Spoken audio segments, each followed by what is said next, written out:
Я в больнице не хожу, а лекарства дорогие, в принципе. Качество медицины.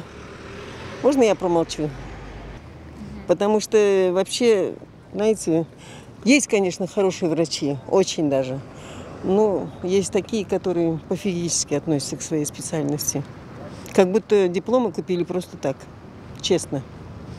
Но есть и хорошие. Не буду говорить, что все плохие. Есть хорошие. Удовлетворительно.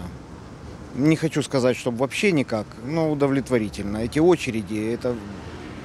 Честно, я пока не обращался, слава Аллаху, поэтому у меня все норм со здоровьем. Ну, насчет медицины это моя профессия, поэтому все на уровне, скажем так. Ой, по медицине я вам ничего не скажу, потому что еще так не получилось по-серьезному обращаться. Вот. Не сталкивались, да? Не сталкивался. Ну, то хорошее вроде бы. Все устраивает, да? Да. Нравится, да, качество? Да нет, слава богу, я туда не обращаюсь еще. А можно я промолчу?